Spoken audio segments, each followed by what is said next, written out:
Hola amigos, ¿qué tal? Mi nombre es Edwin Sánchez López, estudiante de la Facultad de Medicina de la Universidad Autónoma de Benito Juárez de Oaxaca. En la materia de bioquímica, el día de hoy hablaremos del tema 10, rutas metabólicas.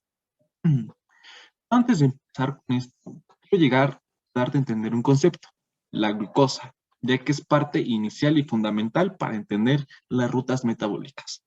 Pero antes de eso, pongamos un ejemplo. Imagina, tenemos a un niño sentado, sin nada que hacer, comiéndose una rebanada de pizza mientras ve la tele. A partir de aquí, ¿qué ocurre? Los alimentos que está ingiriendo son ricos en carbohidratos. Pero bien, ¿qué son los carbohidratos? Los carbohidratos, o también conocidos como glúcidos o hidratos de carbono, son biomoléculas compuestas por carbono, hidrógeno y oxígeno, que son parte fundamental de los cuerpos de los seres vivos, cumpliendo funciones estructurales y de almacenamiento de energía. Por ejemplo, ribosa, sacarosa. Ahora bien, a partir de aquí, ¿qué ocurre cuando el niño come su rebanada de pizza? Como les comentaba, los alimentos que ingiere son ricos en carbohidratos. Diferenciamos básicamente que podrán manifestarse en forma de polisacáridos, es decir, un conjunto de monosacáridos. Por lo tanto, la absorción va a ser más lenta porque hay que descomponerlos, ya que deben pasar por pasos intermedios o bien en forma de monosacáridos, que se absorben directamente sin pasos intermediarios. Ahora bien, estos carbohidratos empiezan a degradarse ya en la saliva de la boca, pero la digestión se da principalmente en las células intestinales, es decir, células de la digestión. De aquí llegan al torrente sanguíneo y por lo tanto a las células. Pero bien, ¿qué es lo que llega al torrente sanguíneo?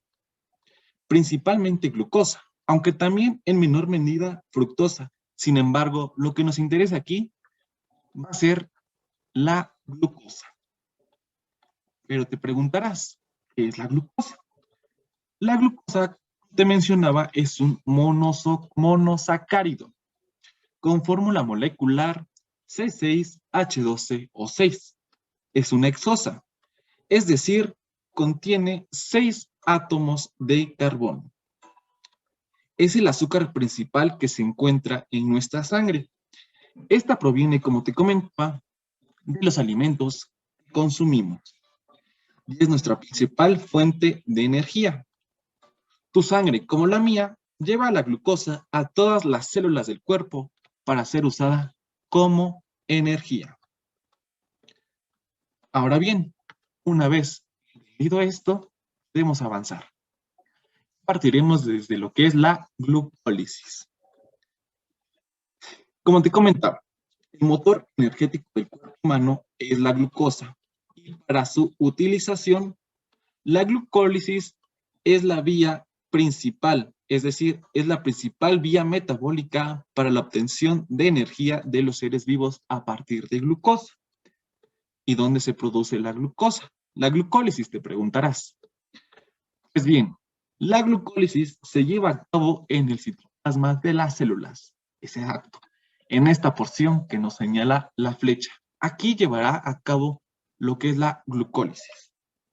Ahora, una vez que entendimos esto, podemos avanzar con lo que es la glucólisis.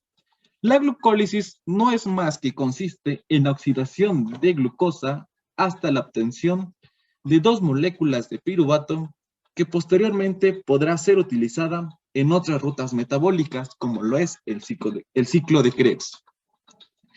La glucólisis puede ser aerobia y anaerobia. Existen diferentes rutas para realizar la glucólisis, pero hoy te vamos a hablar y centrarnos frecuentemente en lo que es la glucólisis. Ahora bien, te preguntarás, la glucólisis también se conoce como glicólisis y se estudia como base para la bioquímica celular. ¿Pero qué es? ¿Por qué se realiza? ¿Y qué reacciones químicas la componen? Es lo que veremos a continuación. En primer lugar, hablaremos muy brevemente de lo que es el ATP y el NADH. La molécula principal para la obtención de energía es un nucleótido, el ATP guadinosin trifosfato, que participa en la catálisis y en la mayoría de las reacciones enzimáticas. Ahora bien, podemos iniciar. El ciclo metabólico más difundido en la naturaleza se conoce como Embden-Meyerhof. Se encuentra entre los 5 reinos. Muchos organismos obtienen su energía únicamente por la utilización de este ciclo. La glucólisis tiene 10 pasos. Cada reacción de la glucólisis es catalizada por su propia enzima. ¿Qué quiero decir con esto? Que la glucólisis consta de 10 pasos. Como te pudiste dar cuenta, en nuestro cuadernillo viene un pequeño crucigrama a elaborar, donde tendrás que poner en cada uno de los pasos la enzima que se utiliza. Y para esto te voy a explicar. La glucólisis, además de constar de 10 pasos, consta de lo que son 2 fases. Una fase en que se requiere energía y una fase en la que se libera energía. Ahora bien, empecemos. La fase 1 es de gasto energético y llega del primero al quinto paso, pero solo hay una ruta, pero hay una sola ruta que gasta 2 ATPs. La fase de beneficio energético consta de lo que es el sexto al décimo paso, en que hay un desdoblamiento en 2 rutas. En cada ruta se genera un NAD y 2 ATP y un piruvato. Si sumas las 2 rutas, generan en total 2 NAD, 4 ATPs y 2 piruvato. Ahora bien, vamos a hablar de los 10 pasos de la glucólisis. El paso número 1. El paso de la glucosa a la glucosa 6-fosfato. Y esto se va a dar gracias a la enzima hexoquinasa. Pon mucha atención a esto, porque con este video podrás resolver el crucigrama. El paso número 2 es el paso de la glucosa 6-fosfato a fructosa 6-fosfato. Y esta va a estar dada gracias a la enzima glucosa 6-fosfato isomerasa. El paso número 3 va a ser el paso de fructosa 6-fosfato a fructosa 1,6 bifosfato y va a estar dada gracias a la enzima fosfofructoquinasa 1. El paso número 4 va a ser el paso de la fructosa 1,6 bifosfato a dihidroxiacetona fosfato y glicerido 3-fosfato. Y esto va a estar dado gracias a la enzima aldosa. Ahora, mucha atención aquí. El siguiente paso va a ser el paso de dihidroxiacetona fosfato a gliceraldehído 3-fosfato y va a estar dado gracias a la enzima triosa fosfato isomerasa. El paso número 6 va a ser el paso de gliceraldehído 3-fosfato a 1,3 bisfosfoglicerato. Esto va a estar dado gracias a la enzima gliceraldehído 3-fosfato deshidrogenasa. Por mucha atención. El paso número 7 va a ser el paso de 1,3 bisfosfoglicerato a 3-fosfoglicerato. Y esto va a estar dado gracias a la enzima fosfoglicerato quinasa. El octavo paso va a ser el paso de 3-fosfoglicerato a 2-fosfoglicerato.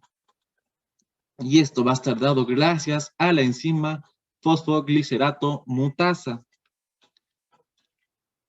El noveno paso va a ser el paso de fosfoglicerato a fosfoenolpiruvato. Y esto va a estar dado por la novena enzima que va a ser la enolasa. Y llegamos al último punto. El paso de fosfoenolpiruvato a piruvato. El paso número 10. Y esto va a estar dado por la enzima piruvato quinasa. Espero que hayas puesto mucha atención, porque con esto podrás resolver los crucigramas que te planteamos en el trabajo. Ahora bien, pasamos a lo que es la gluconogénesis. La gluconogénesis no va a ser más que la síntesis de glucosa a partir de precursores no carbohidratos en condiciones de ayuno. Es decir, lactato, glicerol, piruvato, mediante la gluconogénesis vamos a obtener lo que es la glucosa. Esta va a ser la misma vía tanto para animales, plantas y hongos. Pon mucha atención, porque igual con esta información podrás resolver nuestros ejercicios. Como te decía, la gluconogénesis es la biosíntesis del glucógeno, la principal forma de almacenamiento de carbohidratos en animal. En animales, similar al almidón en las plantas. Y como te decía, la glucosa es nuestra principal fuente de energía. Es por ello que vamos a hacer de todo para obtener esta molécula tan importante. Entonces, nuestro cuerpo tiene un mecanismo incorporado que almacena el exceso de carbohidratos que consumimos en forma de glucógeno, que posteriormente podríamos descomponerse en glucosa cuando éste sea necesario. El glucógeno viene al rescate cuando baja la glucosa en la sangre, una situación que prevalece en nuestras comidas diarias. Los principales sitios de almacenamiento de glucógeno son el hígado y el músculo, aunque el contenido del glucógeno del hígado es mayor que el de los músculos. 3/4 del glucógeno total se almacena en los músculos debido a su masa.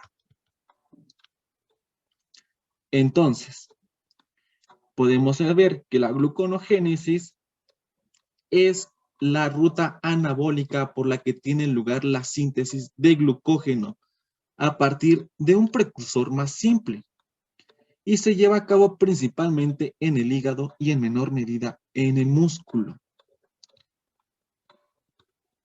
Ahora,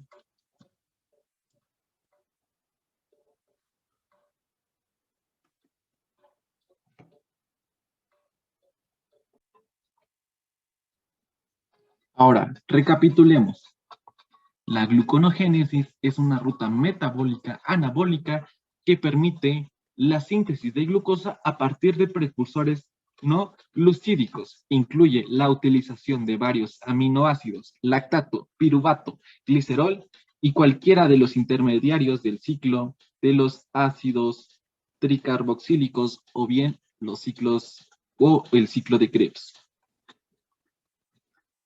Ahora, las enzimas que participan en la vía glucolítica participan también en lo que es la gluconogénesis. ¿Qué quiero decir con esto? Que la ruta de la glucólisis van a ser las mismas enzimas que participen en lo que es la ruta de la gluconogénesis.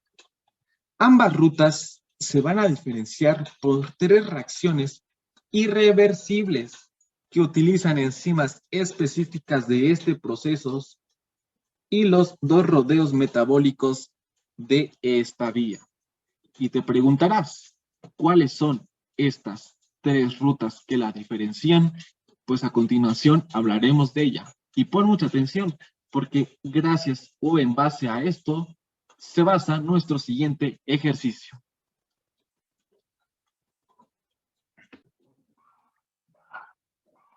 Ahora bien, estas 3 reacciones que te digo son de glucosa 6-fosfato a glucosa. La glucosa 6-fosfato no puede convertirse en glucosa por la reacción inversa de la hexoquinasa.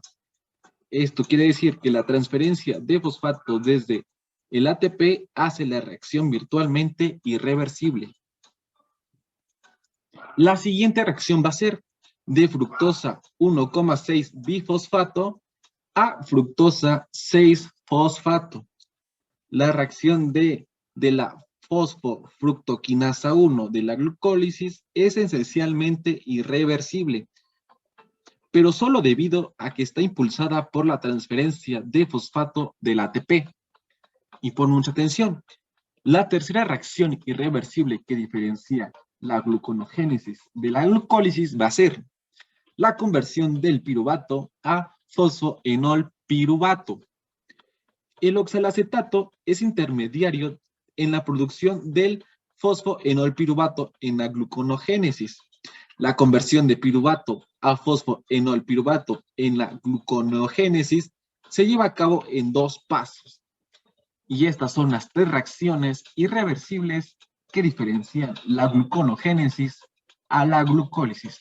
Espero que hayas puesto mucha atención porque estas 3 reacciones y estas 3 reacciones características te ayudarán a resolver el problema que te planteamos.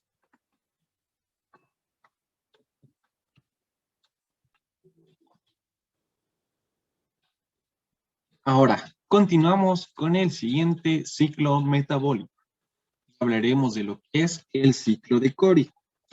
Si te estás preguntando qué es el ciclo de Cori, has llegado al sitio correcto, así que pon mucha atención. Hoy veremos de qué se trata el ciclo de Cori.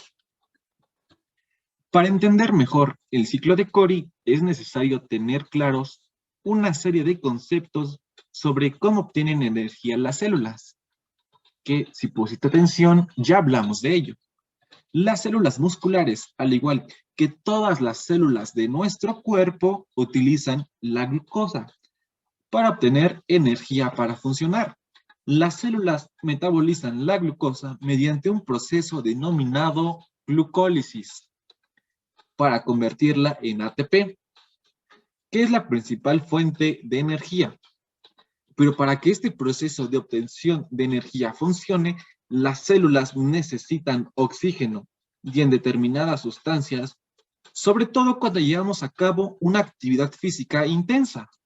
Las células no reciben el aporte suficiente de oxígeno.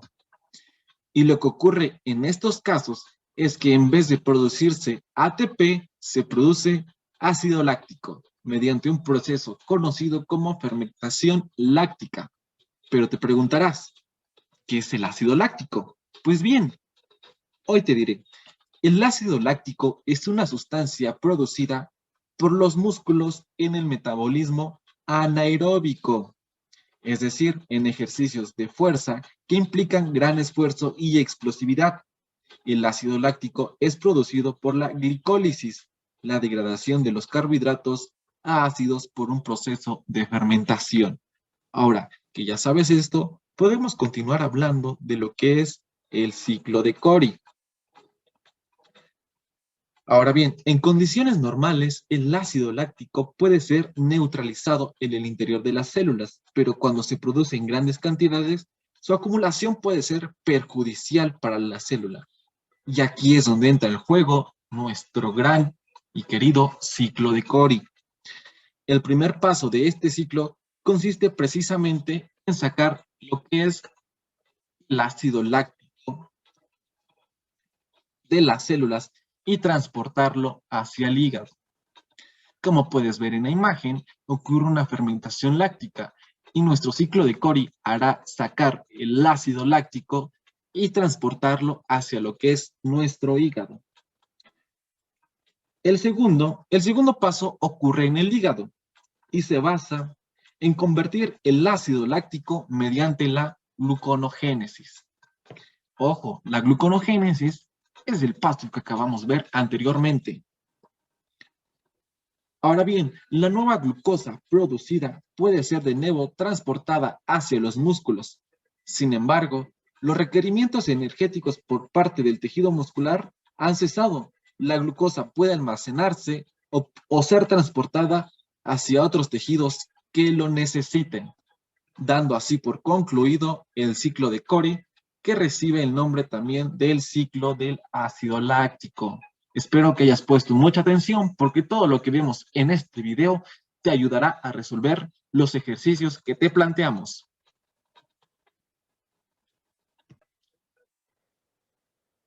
Ahora te pido que pongas mucha atención porque a continuación veremos uno de los ciclos más importantes o más que más se nos causan dificultad. Y estoy hablando de lo que es el ciclo de Krebs. Bien, también se le conoce como el ciclo del ácido cítrico, porque es una cadena de oxidación, reducción y transformación del citrato. Genera la mayor parte de los acarreadores de electrones que se conectarán en la cadena transportadora de electrones, en la última parte de la respiración celular de las células eucariontes. No te preocupes, también más adelante hablaremos de la que es la cadena transportadora de electrones. Bien, el citrato o ácido cítrico es una estructura de 6 carbones que completa el ciclo regenerándose en oxalacetato, que es la molécula necesaria para producir nuevamente ácido cítrico. El ciclo de Krebs solo es posible gracias a la molécula de glucosa que se produce en el inicio del ciclo de Calvin o la fase oscura de la fotosíntesis. La glucosa, mediante la glucólisis, genera las dos piruvatos que producirán en lo que se considera como la fase preparatoria del ciclo de Krebs, acetilcoenzima necesaria para obtener citrato o ácido cítrico. Las reacciones del ciclo de Krebs acontecen en la membrana interna de la mitocondria, en el espacio intermembranoso que se ubica en las crestas y en la membrana externa. Este ciclo necesita de catálisis de enzimas para funcionar. En la fase preparatoria, la glucosa obtenida de la glucólisis se prepara para crear 2 piruvatos de 3 carbonos, produciendo también un ATP y un NAD por piruvato. Cada piruvato se oxidará transformándose en una molécula de acetilcoenzima A de 2 carbonos y generando un NAD de NAD+. El ciclo de Krebs recorre cada ciclo 2 veces simultáneamente por las 2 coenzimas acetil-CoA que generan los 2 piruvatos mencionados anteriormente. Ahora bien, esta es una información general de lo que es el ciclo de Krebs, pero por eso te pido que hayas puesto atención, porque con esto que te acabo de decir, podrás resolver la sopa de letras que te planteamos. Ahora, te pido que pongas muchísima más atención, porque hablaremos de los pasos del ciclo de Krebs. El ciclo de Krebs es un circuito cerrado que consta de 8 pasos principales. Cada paso formará un compuesto. Y te pido que pongas mucha atención, porque en base a esto podrás resolver nuestro crucigrama. Ahora bien, vamos a hablar de los pasos del ciclo de Krebs. El ciclo de Krebs es un circuito cerrado que consta de 8 pasos principales. Cada paso formará un compuesto. Pon mucha atención para que puedas resolver nuestro crucigrama. Empezamos. El paso número 1. La molécula de acetilcoenzima de 2 carbonos se une a la molécula de oxalacetato de 4 carbonos. Libera grupo CoA y produce citrato de 6 carbonos o también conocido como ácido cítrico. En el paso número 2, la molécula de citrato de 6 carbonos se convierte en isómero, isocitrato, primero retirando una molécula de agua para, en el paso siguiente, incorporarla nuevamente. Libera molécula de agua y produce isómero, isocitrato y H2O. Paso número 3. La molécula de isocitrato de 6 carbonos se oxida transformándose en alfa-cetoglutarato. Libera CO2, una molécula de carbono, y la enzima relevante va a ser isocitrato deshidrogenasa. En el paso número 4, la molécula de alfa-cetoglutarato de 5 carbonos se oxida obteniendo succinil-CoA. Libera una molécula de carbono y la enzima relevante será alfa-cetoglutarato deshidrogenasa. En el paso número 5, la molécula succinil-CoA de 4 carbonos sustituye su grupo CoA por un grupo de fosfato, produciendo así succinato de 4 carbonos y ATP de ADP o GTP de GDP. En el Paso número 6. La molécula de succinato de 4 carbonos se oxida formando fumarato de 4 carbonos y FATH2 de FAT de FDA. Enzima que permite que el FATH2 transfiere sus electrones directamente a la cadena de transporte de electrones. En el paso número 7, el doble enlace del fumarato se hidrata con una molécula de H2 y forma malato por la acción de la enzima fumarato hidratasa. En el paso número 8, la molécula de oxalacetato de 4 carbonos se oxida regenerando la molécula de 4 carbonos y NADH y NAD+.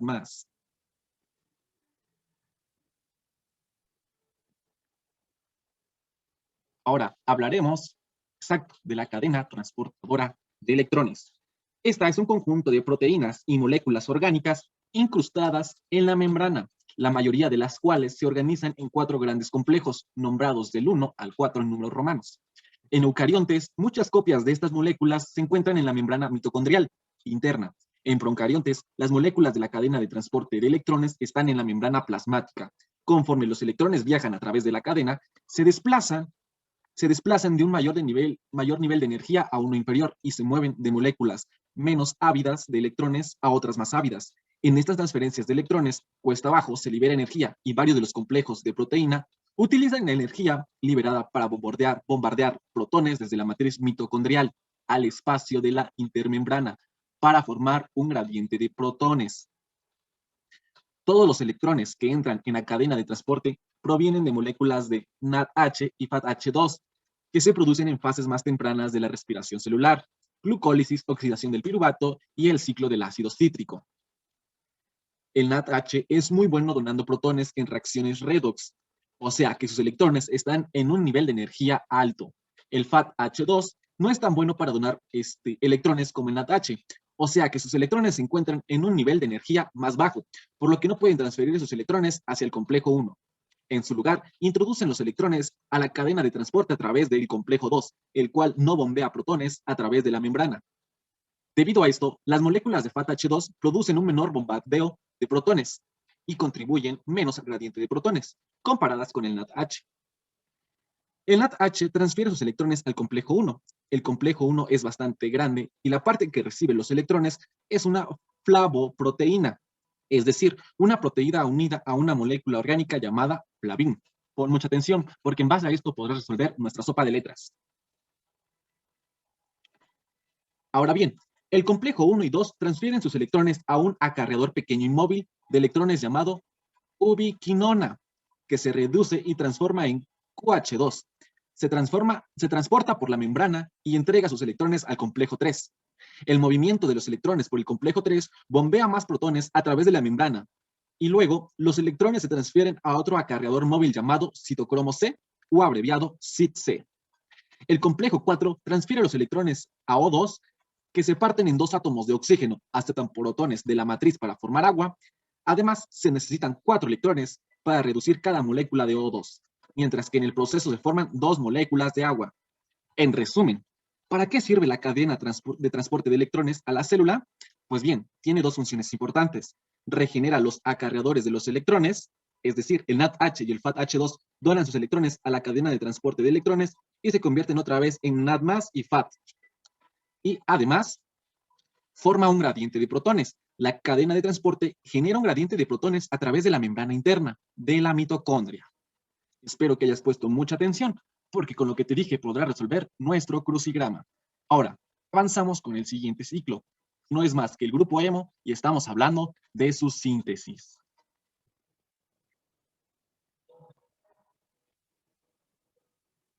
La mayoría del hemo es sintetizado en la médula ósea.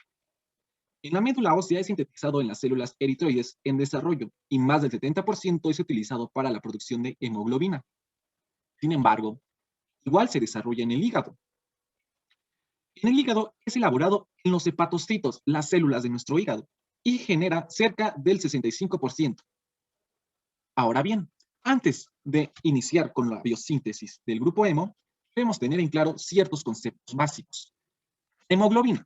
Hemoglobina es una proteína que se encuentra en disolución en el citoplasma del hematíe, y dentro de cada hematíe se encuentran unas 60 millones de células aproximadamente de esta proteína, cuya función principal es la de fijar de forma reversible el oxígeno molecular, facilitando su transporte desde los pulmones a los tejidos. El hierro.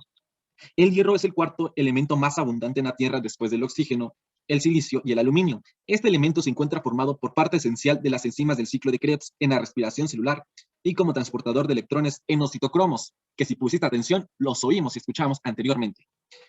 Y también las porfirinas son esenciales para la función de la hemoglobina, proteína presente en los glóbulos rojos, que se une a la porfirina, fija el hierro y transporta oxígeno tanto a los órganos como a los tejidos. Pero mucha atención, altos niveles de porfirinas pueden causar problemas significativos.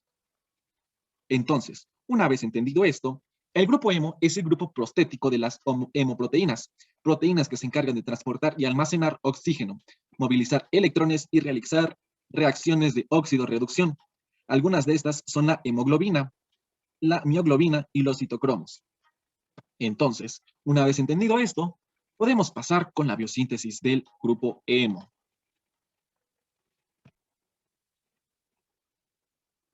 El proceso de biosíntesis involucra 8 reacciones enzimáticas, pero puede ser resumido en 5 grandes sucesos bioquímicos. La formación de un monopirrol, el ensamblaje de 4 monopirroles en un tetrapirrol lineal, la aromatización del tetrapirrol, las modificaciones secuenciales de los sustituyentes del anillo tetrapirrólico y la inserción del hierro a la protoporfirina 9. En las células vivas, el hemo se sintetiza por una vía que ha sido objetivo de muchos estudios. Los dos materiales que participan son la succinil coenzima A, proveniente del ciclo del ácido cítrico de las mitocondrias, y el aminoácido glicina. En esta reacción se necesita el fosfato piridoxal, es decir, la vitamina B6, para activar a la glicina. Y de aquí partirá nuestra síntesis del hemo. Entonces, la síntesis del grupo hemo inicia en la mitocondria, con la unión del succinil-CoA con la glicina, formando el ácido delta-amino lebulínico. Este, a su vez, con la ayuda de la enzima ALA deshidroacetasa, formará lo que es el porfobilinógeno, que este viajará afuera de la mitocondria, es decir, al citosol. El porfobilinógeno pasará a convertirse uroporfirinógeno, para posteriormente convertirse en coproporfirinógeno 3. Este coproporfirinógeno 3 de nuevamente se adentrará a la mitocondria y pasará a formar el protoporfirinógeno 9. El protoporfirinógeno 9 pasará a ser protoporfirina 9, que este como último paso nos dará lo que estamos buscando, el grupo hemo.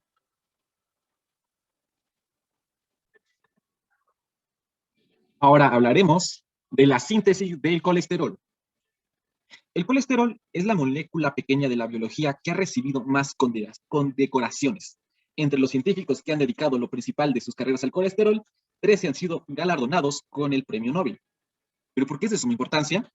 El colesterol es un esteroide que modula la fluidez de la membrana de las células eucariotas. Asimismo, es el precursor de otras moléculas biológicas importantes, tales como la progesterona, testosterona, que son hormonas sexuales, y el estradiol y cortisol. El colesterol está presente en los tejidos y en el plasma, sea como colesterol libre o combinado con un ácido graso de cadena larga como colesterol éster.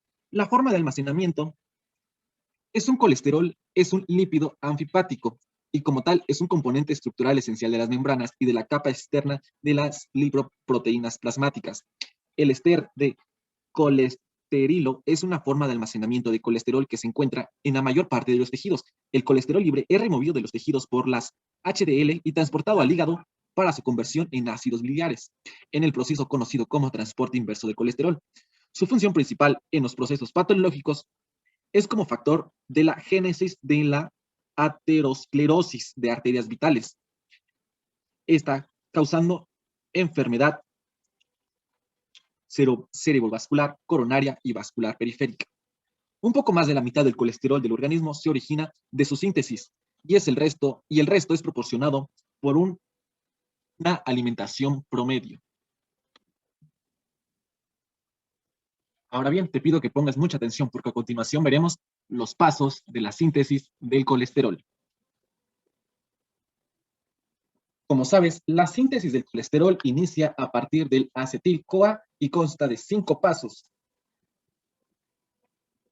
Entonces, empecemos. Todo empieza cuando el acetil-coenzima A se transforma a mevalanato.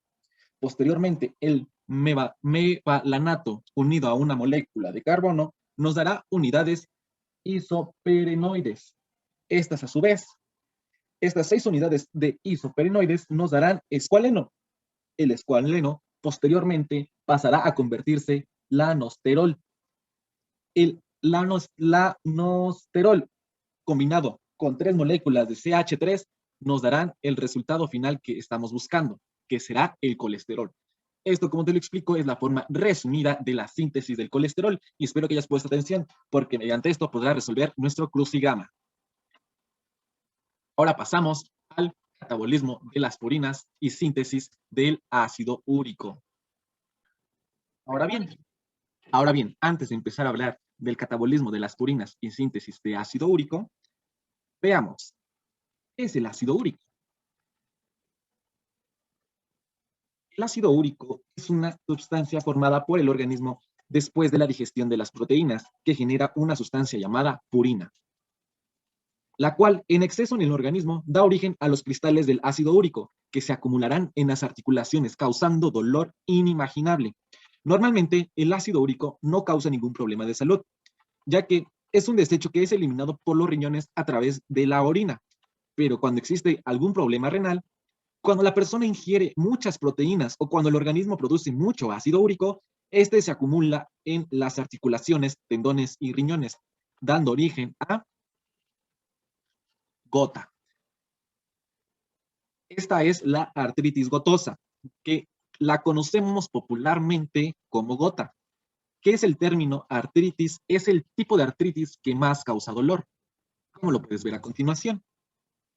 Esto se debe, como ya te lo expliqué, porque el ácido úrico se acumula en articulaciones, tendones e incluso riñones, causando dolores inimaginables. Y el exceso de ácido úrico, claro que tiene cura, pero sus desequilibrios pueden controlarse a través de una alimentación equilibrada, aumentando la ingestión de agua, realizando una alimentación baja en alimentos ricos en proteínas. Así que recuerda, toma mucho. Vamos a hablar de el ciclo de la urea. Y bien, la urea es el principal producto de eliminación de nitrógeno en el catabolismo de las proteínas y representa alrededor de 45% de nitrógeno no proteico total en la sangre.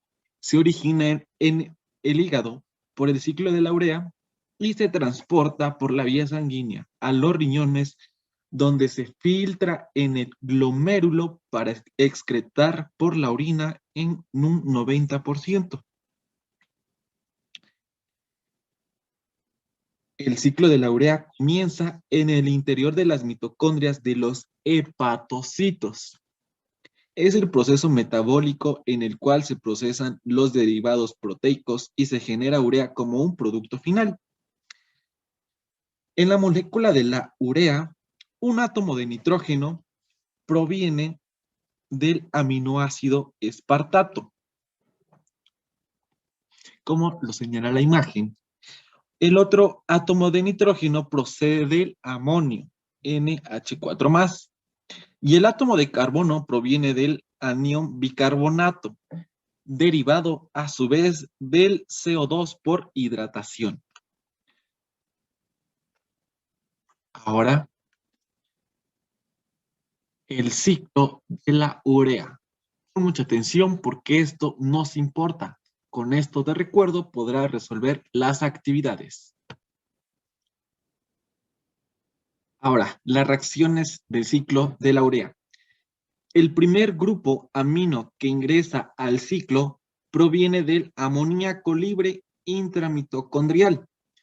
El amoníaco producido en la mitocondria se utiliza junto con el bicarbonato, producto de la respiración celular, para producir carbamoil fosfato, reacción dependiente de ATP y cataliza por la carbamoil fosfato sintetasa 1. Ahora bien, el carbamoil fosfato cede su grupo carbamoilo a la ornitina para formar citrulina y liberar pi. Reacción catalizada por la ornitina transcarbamilasa. Esta se libera al citoplasma. Ahora bien, con la citrulina liberada en el citoplasma, el segundo grupo amino procedente del aspartato, producido en la mitocondria por transaminación y posteriormente exportado al citosol, se condensa con la citrulina para formar arginosuccinato, reacción catalizada por la arginosuccinato sintetasa citoplasmática, enzima que necesita ATP y produce como intermediario de la reacción citrulin-AMP. Ahora, el arginosuccinato se hidroliza por la arginosuccinataliasa para formar arginina libre y fumarato. El fumarato ingresa en el ciclo de Krebs y la arginina libre se hidroliza en el citoplasma por la arginasa citoplasmática para formar urea y ornitina. La ornitina puede ser transportada nuevamente a la mitocondria para iniciar otra vuelta del conocido ciclo de la urea. Espero que hayas puesto mucha atención porque esto te ayudará a resolver nuestro crucigrama. Ahora, avanzamos. Ya hablaremos del metabolismo del etanol.